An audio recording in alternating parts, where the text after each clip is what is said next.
Good morning, everybody. So today I'm answering your online questions. If you have any more, ask them in the chat and we will get to those. So let's jump right in. The first question we have is, what's the most effective way to breathe during my resistance training?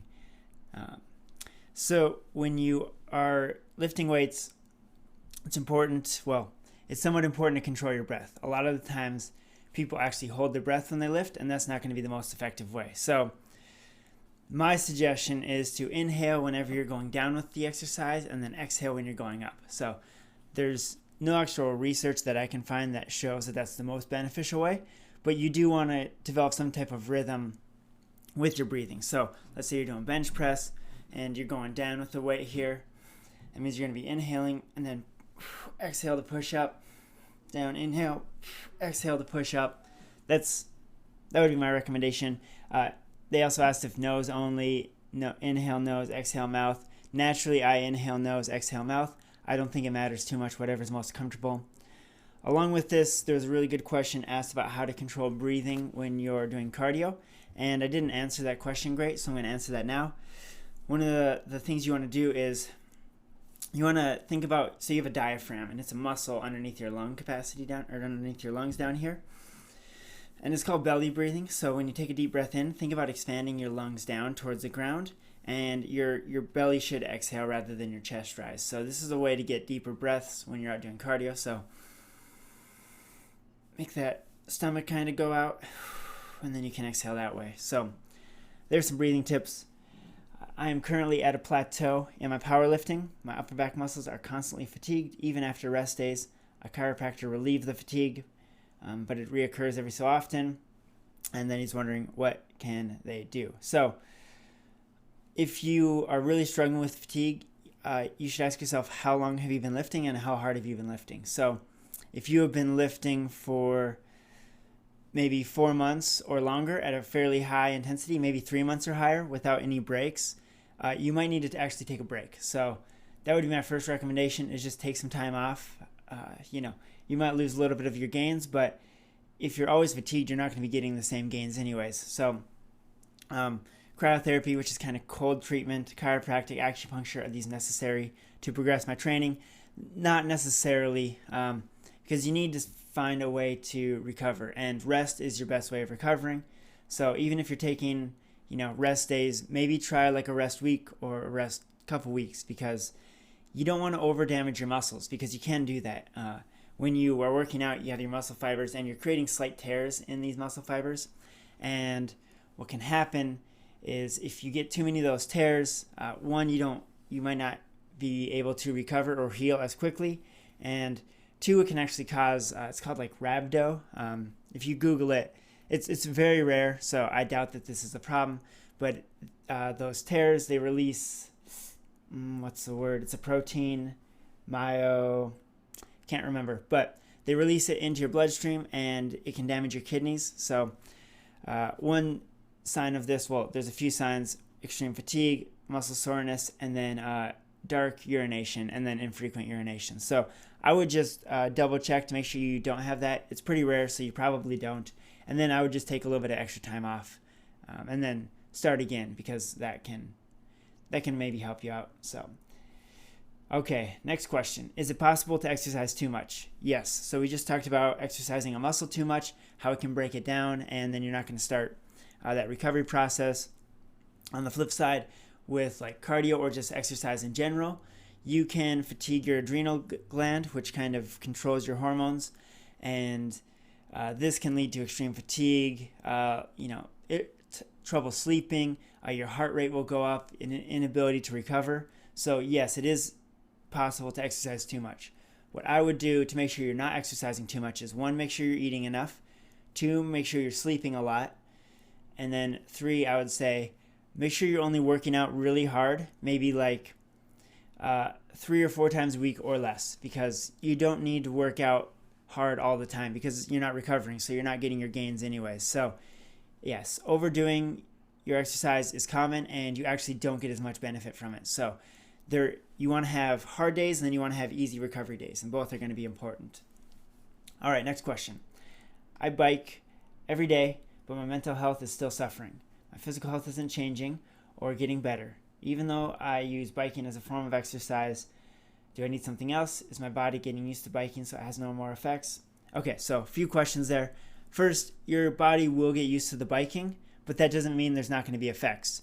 So you could increase your biking or you could increase the intensity to get more effects. But if we think back to the mental health issue, right, depression or anxiety or whatever it is, it might not, exercise does help quite a few people with their depression or their anxiety, but it doesn't help everybody. So I would start looking for other places in your life that might be causing that. So it could be, try to think, do you have your life together, right? Do you have some friends you hang out with? Are you socially hanging out with people? Are you sleeping enough, right? Are you able to get your 8 hours of sleep? Make sure you don't have sleep apnea or something like that. Do you feel positive about, well, if you're depressed, you probably don't feel positive about the future, and you're young, so you don't have a career probably yet. So, relationships, sleep, exercise, nutrition, start checking off those boxes. And if you have your life together, is your room clean, right? And as you start putting your life together, if you're still struggling with your mental health issues, that's when I would go to a psychologist, because it could be a chemical imbalance in your brain where you just need some medication and all of a sudden that flips the switch. Unfortunately, I don't know exactly your situation, but another aspect to this is you don't see your physical health changing. So this question would be, what are you exactly looking for? So if you're looking for weight loss and you're biking maybe a lot, one, you want to think about, are you eating too many calories so that you're not losing that weight? You need to make sure you're eating enough calories, first of all. So make sure you're eating enough calories. If you are eating enough, and you're trying to lose weight, let's say, maybe you're not exercising enough, right? So when you're biking, it's about 30 calories per mile on average that you're burning. So try to think about that balance. How many are you eating? How many calories are you eating versus how many are going out for the weight loss aspect? And then for the other aspect, a lot of times when you're trying to lose weight, and people don't take this into account, is they need to build muscle mass in order to start looking better, because below that fat are the muscles if you are trying to lose some fat mass. So getting into the weight room, I would suggest 2 days a week to start, maybe 3 days a week eventually, and try that out. And typically when you're trying to change your body composition, I tell people to take about wait 4 months, maybe 5 months, and then revisit and see how you're doing, because your progress is slow and you don't notice the day-to-day changes because you slowly morph over time. So at some point, maybe like 3 months, 4 months in the future, you'll look at yourself in the mirror or something and you'll be like, oh, I've actually made some gains. But in the meantime, it's hard to notice those gains because they're so slow and progressive. So, okay, good questions there. Next question. If I eat whenever I'm hungry, but I'm still under my basal metabolic rate, is that bad? Yes. So sometimes you might have to force yourself to eat a little bit more. First of all, make sure you're calculating your calories appropriately when you're looking at your basal metabolic rate. What can happen is if you're not eating food over the long term is that your stomach can start to shrink. And then when that stomach shrinks, it doesn't... It sends signals that you're full before you've eaten enough calories. So sometimes, which it's not a great time, I had to do this when I was younger because I was an athlete and I needed to eat more.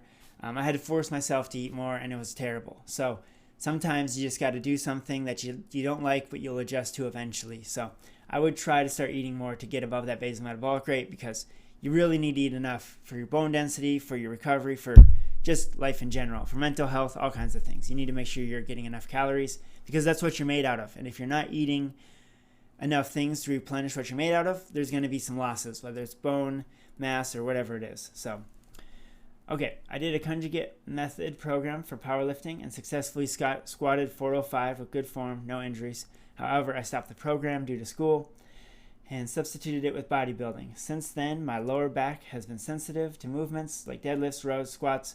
My question is, what's wrong with my body?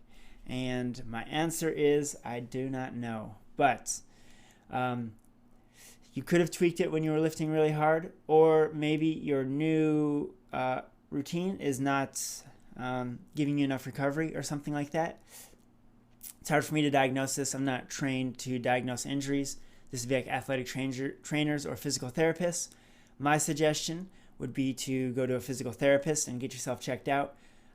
They appear expensive, but oftentimes if you have insurance, your first visit is more expensive, and then your subsequent ones get cheaper. And so I highly recommend going to a physical therapist, getting that checked out. And that goes for the question about the muscle soreness above as well. Physical therapists, they have elements of, they have a wide range of knowledge. So I highly suggest going to a physical therapist for all those little injury issues that you have. Okay, being someone who has ran cross country, who has ran and a cross country coach, what have been some good or bad long-term high impact training like distance running, sprinting, jumping, etc.? Okay, so competing at a high level is hard on your body. Some things that I've seen in maybe older distance runners or jumpers particularly, because jumping tends to be hard on your back. You want to make sure you have a strong back because you can get some back injuries there. Knee injuries. The key to this stuff, I think you can train at a high level appropriately if you manage your injuries, because what happens is a lot of times athletes will get hurt, but they don't want their season to be over, or they don't want to take time off. And as a coach, one of your jobs is to make sure that you have the long-term success of that athlete in mind, whether it's success as an athlete or just living injury-free as a human. So if somebody has like a knee issue, make sure you take care of it before you do extra damage to that knee, right? Same with a back injury. Make sure you take care of the injury before you do more stress, more damage to it. That would be my suggestion. But it's typically the injuries that tend to bother us long-term are these like ligament and tendon issues where, or joint issues, because there's a lot of ligaments and tendons and cartilage in those areas. And that stuff doesn't heal very quickly or very effectively because there's not very much blood flow. So that's where we get into our problems, where you have an injury, you didn't take care of it, you keep working on it, and then it broke down, and then you did a lot of damage, and now either you're too old to recover or you don't have enough blood flow to recover, and then you need future surgeries or whatever it is. So I would try to watch out for those. I got a question in the chat here. What do you consider a recovery day? Good question. So it depends on what level you're at. So a recovery day for a lot of people is a completely off day. A recovery day for a high-end athlete, let's just say a cross-country runner, because that's what I know best, would be, well, if you run appropriately, so if you run with a heart rate below like 160, 150, then a recovery day could be an hour-long run, right? Obviously, it's not full recovery, which in my opinion, everybody should take at least one full recovery day off. But like an hour run for a trained distance runner would be an active recovery day. So maybe you're not at that level. You could go for a walk. I would suggest walking, 15 minutes, 20 minutes, maybe an hour, depending on where you're at. That'll kind of help increase blood flow, loosen you up a little bit. So active recovery is good. I also think full recovery is good. So there you go. Okay, we got 3 questions left. I do hard workouts every day, sometimes twice a day. My boyfriend and roommates say I work out too much and do not eat enough. I feel like I am constantly eating. I'm sensitive to carbs, so I eat vegetables or fat a lot. I have protein shakes, but they say that this isn't enough to sustain me. Are they right? Okay, first thing is you shouldn't be doing hard workouts every day. And hard is relative, but you want to, if you're like going at an effort of 7, 8 or above every single day, you're not going to be getting the gains that you want because you're actually going to be working too hard. So, if you're doing this, working out twice a day is okay. But I would make sure you get those hard days and those easy days, because there's lots of research to suggest if you go hard on one day and recover the next day or two, you're going to get way more gains from that workout because you only get better during your rest time, and that goes for when you're eating. So that food is going to help you recover. So you're only getting better if you're fueling yourself enough. So what I would do, since I don't know how much you're eating or how much you're working out specifically, is I would try out one of the calculators like MyFitnessPal or the one we used in class, Chronometer. Check those out. Measure your calories for a couple days, measure your exercise for a couple days, and see where you're at. And if you are well below the calorie amount that you want, then I would suggest eating a little bit more. and trying to balance that out, and then taking some more rest days, maybe exercising a little less so you can actually eat enough. So this is a real problem. Lots of people have it that train at high levels. It's hard to find the time to get all your calories in the day. So you really have to focus on eating enough. And then, yeah, adding fat to your diet is going to be calorie dense, so that's a good thing. So that's what I would suggest. All right, 2 left. What would make the body not form muscle equally on both sides? Well, favoring one side over the other. So if you're concerned about that, I would try to, you can do isolate. Like I do hamstring curls, and I do one leg at a time to try to balance those out. Other than that, I don't know. There might be some type of medical issue, but if you're working out both sides, it should work out. You should be fine. There may be medical issues, so I'm not sure. That would be extreme, I think. So if you're working out both sides, you should get gains on both sides. And then, what are some of the most grueling workouts humans have conquered? Well, I don't specifically know that question. There are insane events, right? Like some ultra marathon events where people are going 200, 300, 400 miles. They have adventure racing where people are out for days trying to get to a point. Mountain climbing is pretty grueling and pretty intense. I'm sure there's some crazy stuff people have done with strength routines.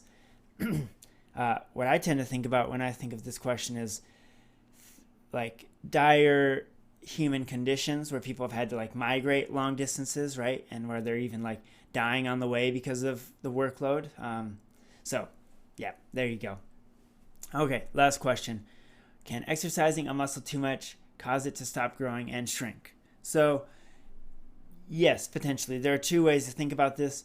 One is kind of back to that muscle lifting idea. If you're lifting and stressing your muscles way too much, particularly a certain area, and you're doing so much damage that your muscle can't recover from that, you can start to get muscle atrophy there, and you're going to stop growing because 1, you're doing too much damage to recover from, and 2, your hormones might be not allocating the resources appropriately. So yes, and then the other side of that is cardiovascular exercise tends to give downward pressure to muscle size because your body wants to get the oxygen into the muscle to use as energy.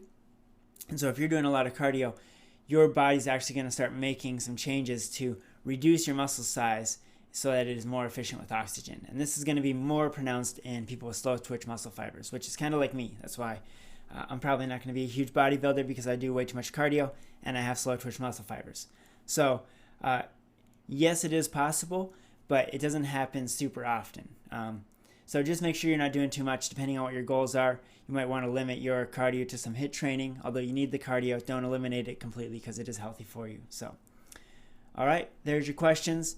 If you have any more, ask them in the chat. I'm going to sign out, and thanks for watching.